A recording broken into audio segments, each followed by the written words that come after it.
नमस्कार विद्यार्थी मित्रांनो, आपणा सर्वांचं नांदेड फ्री एज्युकेशन या चॅनलमध्ये मनापासून स्वागत। आज आपण इयत्ता 12वीच्या युवक भारती विषयामधील समुद्र कोंडून पडलाय वसंत आबाजी डहाके यांची कविता पाहणार आहोत। चला तर मग पाहूयात समुद्र कोंडून पडलाय ही कविता। या कवितेचे कवी वसंत आबाजी डहाके यांचे हे छायाचित्र। समुद्र कोंडून पडलाय या कवितेचे कवी वसंत आबाजी डहाके यांचा सर्वप्रथम आपण परिचय जाणून घेऊया। त्यांचा जन्म 30 मार्च 1942 ला झालेला आहे। आजही ते हयात आहेत। हे मराठीचे भाषातज्ञ, कोशकार तसेच लेखक आणि कवीही आहेत। 1966 साली योगभ्रष्ट या दीर्घ कवितेमुळे ते प्रकाशात आले। चित्रलिपी या संग्रहाकरिता 2009 सालच्या साहित्य अकादमी पुरस्काराने त्यांना गौरविण्यात आले होते। फेब्रुवारी 2012च्या चंद्रपूर येथे झालेल्या 85व्या मराठी साहित्य संमेलनाचे ते अध्यक्षही होते। त्यासोबतच मराठी साहित्यातील एक सुप्रसिद्ध कवी म्हणूनही वसंत आबाजी डहाके यांची ख्याती आहे। कादंबरीकार, समीक्षक, संपादक आणि चित्रकार अशा विविध भूमिकाही त्यांनी पार पाडल्या आहेत। वाङ्मयीन कारकीर्द काव्यलेखनापासून सुरू झाली आहे। योगभ्रष्ट, शुभवर्तमान, शून्यशेप, चित्रलिपी अशा प्रकारच्या कविता संग्रहांची निर्मिती केली आहे। अधोलोक, प्रतिबद्ध आणि मर्त्य या कादंबऱ्याही लिहिल्या आहेत। यात्रा अंतरयात्रा हे चिंतनात्मक ललित लेखन असे साहित्य प्रकाशित केले आहे। भोवतीच्या समाजव्यवस्थेने मानवी जगण्याला ज्या पातळीवर आणून सोडले आहे त्याबद्दल कवी अस्वस्थ आहेत। या युगातील मानवी दुःख, एकाकीपणा, जीवनातील अस्थिरता, दहशत, सर्वव्यापी भय आणि पराधीनता या साऱ्यांचे चित्रण समृद्ध आणि समर्पक प्रतिमांचा वापर असलेल्या भाषेत त्यांनी केलं आहे। त्यांची भाषा आशयाचे अंतस्त्र उलगडून दाखवणारी आहे। निसर्गातील प्रतिमांचा वैशिष्ट्यपूर्ण वापर करणारी आहे। शालेय मराठी शब्दकोश, संक्षिप्त मराठी वाङ्मय कोश आणि वाङ्मयीन संज्ञा संकल्पना कोश यांचं संपादनही त्यांनी केलं आहे। त्यांचा चित्रलिपी हा काव्यसंग्रह साहित्य अकादमी पुरस्काराने सन्मानित झाला आहे। तसेच जनस्थान पुरस्कार आणि उत्कृष्ट साहित्य निर्मितीचा महाराष्ट्र राज्य पुरस्कार आदी पुरस्कारांनी त्यांना सन्मानित केले आहे। अशा प्रकारचा परिचय वसंत आबाजी डहाके यांचा सांगितला आहे। कवी वसंत आबाजी डहाके यांच्याकडून लिखित पुस्तकांची ही चित्रे: मराठी नाटक आणि रंगभूमी 20वे शतक, त्यानंतर अधोलोक, त्यानंतर गोष्ट न सांगता येण्याविषयीची, त्यानंतर मराठी साहित्य, इतिहास आणि संस्कृती, त्यानंतर चित्रलिपी, त्यापुढील चित्र, मराठी समीक्षेची सद्यस्थिती, वसंत आबाजी डहाके लिखित ही पुस्तकं आहेत। काव्य प्रतीती, त्यानंतर प्रतिबद्ध आणि मर्त्य, मराठी नाटक आणि रंगभूमी 20वे शतक, कवितेविषयी असं एक पुस्तक लिहिलं गेलेलं आहे। त्यानंतर माल टेकडीवरून हेही पुस्तक कवींनी लिहिलं आहे। निवडक वसंत आबाजी डहाके, अस्वस्थ शतकांची कविता, त्यानंतर योगभ्रष्ट, त्यानंतर शुभवर्तमान, त्यानंतर निवडक सदानंद रेगे वसंत आबाजी डहाके यांनी संपादन केलेलं आहे। शून्यशेप अशा प्रकारची भरपूर पुस्तके वसंत आबाजी डहाके यांनी लिहिली आहेत। आता आपण समुद्र कोंडून पडलाय या कवितेचा आशय जाणून घेऊयात। कवितेचा आशय: समुद्र म्हणजे अथांग पाणी आणि पाणी म्हणजे जीवन। या दृष्टीने या कवितेतील समुद्र हा जीवनाचे प्रतीक आहे। समुद्रासारखं अथांग जीवन जेव्हा शहरांच्या, महानगरांच्या मर्यादांमध्ये कोंडून पडतं तेव्हा येणारी अस्वस्थता कवीने या कवितेतून व्यक्त केली आहे। बागडायला अंगण नसणाऱ्या उत्तुंग इमारतींमध्ये बालपण आक्रसून गेले आहे। तसेच वाहनांसोबत रस्त्यावर अथवा रेल्वे स्टेशनवरच्या एवढ्याशा बाकांवर झोपेसाठी बालकांना आश्रय घ्यावा लागत आहे। हे पाहून समुद्र अस्वस्थ होतो। मोठ्यांच्या कार्यव्यस्त जगात मोठ्यांच्या कार्यव्यस्त जगात बकाल होत जाणारं बाल्य कवीला अधिकच व्यतीत करतं. अशा प्रकारे या कवितेत कवींनी महानगरीय जीवनाची घुसमट आणि माणसाचं नगण्यत्व या आशयावर प्रत्येकारी भाष्य केले आहे. आता आपण कविता वाचून घेऊया. समुद्र कोंडून पडलाय गगनचुंबी इमारतींच्या गजाआड. समुद्र कोंडून पडलाय गगनचुंबी इमारतींच्या गजाआड. तो संत्रस्त वाटतो संध्याकाळी. पिंजारलेली दाढी आणि झिंज्या. हताशपणे पाहत असतो समोरच्या 32व्या मजल्यावरील मुलांकडे, ज्यांचं बालपण उंचच उंच पण अरुंद झालंय.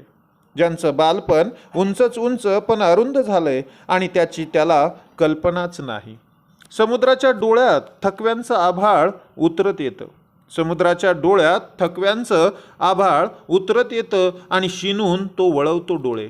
इमारतींच्या पलीकडच्या रस्त्यावर थकलेल्या माणसाचे पाय, बसची चाकं समुद्र अस्वस्थ होऊन जातो. समुद्र अस्वस्थ होऊन जातो शहराच्या आयुष्याच्या विचाराने. तेव्हा तो मनातल्या मनातच मुक्त होऊन फिरू लागतो. शहरातल्या रस्त्यावरून, वस्त्यांमधून उशिरापर्यंत रात्री तो बसलेला असतो. स्टेशनवरल्या बाकावर एकाकी समोरच्या रुळावरील रहदारी पाहत, हातावर डोकं ठेवून अर्धमिटल्या डोळ्यांनी. त्याला आठवतं त्याच्याच शेजारी पाय मुडपून कसंबसं झोपलेलं एखादं मूल, ज्यांचं बालपण स्टेशनवरल्या बाका एवढं आणि त्याची त्याला कल्पना असावी किंवा नसावी. समुद्र खिन्न हसतो आणि शिनलेल्या पापण्या मिटून घेतो. समुद्र खिन्न हसतो आणि शिनलेल्या पापण्या मिटवून घेतो. त्याला काळजी वाटते साऱ्यांच्याच बालपणाची, वयस्कांच्या शहरातील. समुद्र कोंडून पडलाय गगनचुंबी इमारतींच्या गजाआड. तो संत्रस्त वाटतो संध्याकाळी. पिंजारलेली दाढी आणि झिंज्या. अशा प्रकारची वसंत आबाजी डहाके लिखित समुद्र कोंडून पडलाय ही कविता आहे. या कवितेत काही कठीण शब्द आले आहेत. त्या कठीण शब्दांचे अर्थ जाणून घेऊयात. पहिला शब्द आलाय गगनचुंबी. गगनचुंबी म्हणजे टोले जंग किंवा खूप उंचच्या उंच इमारती. संत्रस्त असा एक शब्द आला ज्याचा अर्थ आहे अतिशय त्रासलेला. त्यानंतर हताश शब्द आलाय. हताश म्हणजे हतबल. त्यानंतर थकवा एक शब्द आलाय ज्याचा अर्थ आहे दमून जाणे. त्यानंतर शिनून असा एक शब्द आला ज्याचा अर्थ आहे दमून किंवा थकून. त्यानंतर मुक्त म्हणजे मोकळा. त्यानंतर रहदारी नावाचा शब्द आला ज्याचा अर्थ आहे जाये किंवा दळणवळण किंवा गर्दी असा त्याचा अर्थ सांगितला तो. त्यानंतर मुडपून म्हणजे दुमडून असा त्याचाही अर्थ सांगितला आहे. त्यानंतर खिन्न नावाचा शब्द आला ज्याचा अर्थ आहे उदास. त्यानंतर शिनलेल्या या शब्दाचा अर्थ दमलेल्या. त्यानंतर वयस्क नावाचा एक शब्द आला ज्याचा अर्थ आहे वयोवृद्ध किंवा प्रौढ. अशा पद्धतीचे काही कठीण शब्द या कवितेमध्ये आले आहेत. त्यानंतर काही संकल्पना, जसं झिंज्या नावाची एक संकल्पना आलेली आहे. झिंज्या या संकल्पनेचा अर्थ काय आहे तर डोक्यावरचे वाढलेले आणि विस्कटलेले केस. अशा पद्धतीच्या काही संकल्पनाही या कवितेत आल्या आहेत. आता आपण या कवितेचा भावार्थ जाणून घेणार आहोत. कवितेचा भावार्थ चरणानुसार. कवितेचं पहिलं चरण. समुद्र कोंडून पडलाय गगनचुंबी इमारतींच्या गजाआड. तो संत्रस्त वाटतो संध्याकाळी. पिंजारलेली दाढी आणि झिंज्या. हताशपणे पाहत असतो समोरच्या 32व्या मजल्यावरील मुलांकडे, ज्यांचं बालपण उंचच उंच पण अरुंद झाले आणि त्याची त्याला कल्पनाच नाही.